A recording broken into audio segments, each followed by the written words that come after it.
Hey Nazym, let's see what you wrote today. Okay, there is less social contact between young and old. What are the reasons? What measures can be taken? Okay.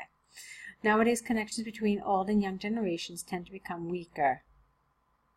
Okay. Tend to become weaker or tend to be weaker?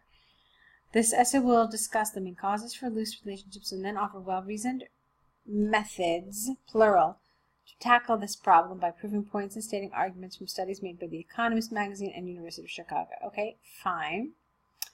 One of the major reasons that undermine social contacts is the speed of technological progress. Not only are the learning abilities of young people higher, but the knowledge they have of modern practices is far more significant compared to similar traits that older generations possess. Moreover, younger generations are not afraid to try some new technological advancements. For instance, 95% of people under the age of 40 with no computer science background are eager to learn programming. This is random. Whilst only 15% of people above the age of 40 dare to try gaining skills in this field, according to the latest study of The Economist magazine. Therefore, the technological progress pace. How about the pace of technological progress contributes to the alienation between generations, okay? The ideas are good, everything is good, but some of those little grammar things are, problematic. Okay, so moving right along, let's see.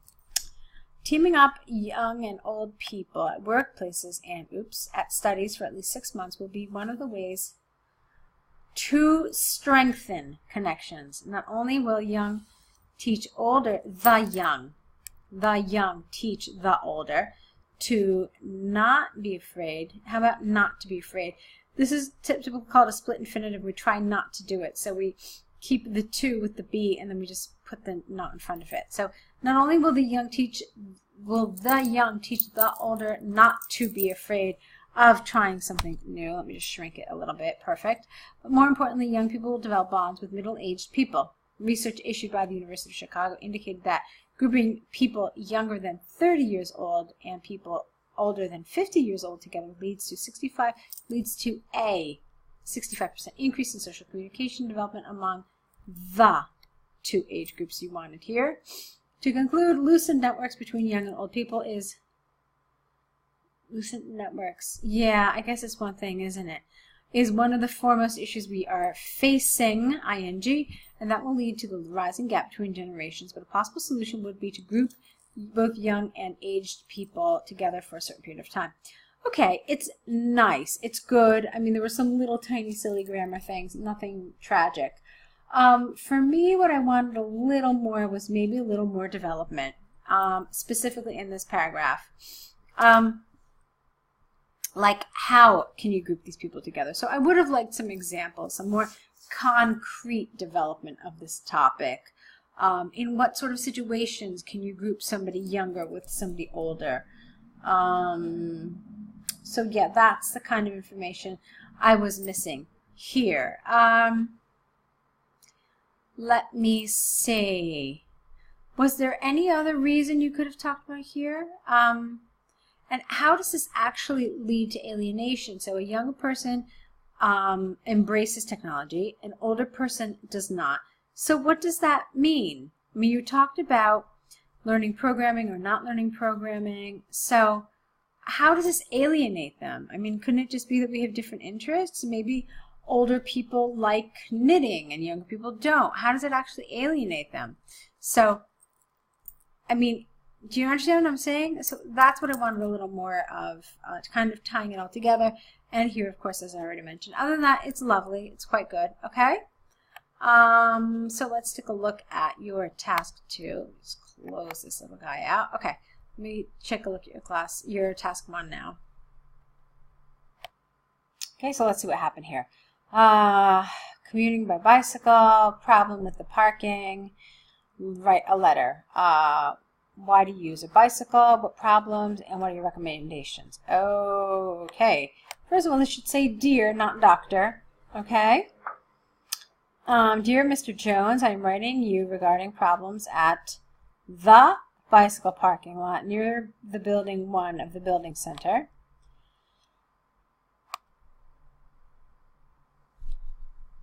let's see. How about, you said I am working, but that almost makes it sound like your work there is temporary. So maybe you should say instead, I work.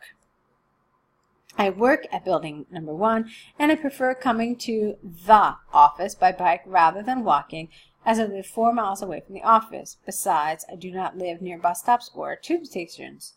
Last week I left my office quite late in the evening, and when I came to the parking lot to pick up my bike, there was no light there. I had to use the flashlight from my smartphone to unlock the bicycle and to drive out of the parking area, or the parking lot. You could call it a lot, you could call it an area. No lighting in the parking lot creates potential danger for bikers. Not only can they fall, F-A-L-L, fall down from their bikes, but they also can hit themselves quite hard. In order to avoid the situation, I strongly recommend you check the lighting system in the bicycle parking area and repair it upon your earliest convenience. Otherwise, I feel I am strongly inclined to develop a report of creating potentially dangerous situation and submit it to the city council. Okay, yours sincerely. Fine. Okay, some little grammar things, Nazym, but other than that, it's lovely. You're doing really well. You've got a couple little grammar things here and there in both of your essays. That's clear. And it's pretty consistent. But you're at a very good point. I don't know if you have any more essays with us. I don't know when your exam is. I don't know if we've ever actually discussed it over emails. But if your exam isn't coming up like this Saturday or so, do continue writing with us. I feel like you're really getting the hang of it. You're doing a lot better, you know, despite any little errors. But think about what I said about your task 2, about your development, okay? So I hope we'll see more essays from you. I'm wishing you lots of good luck, okay? Keep on writing.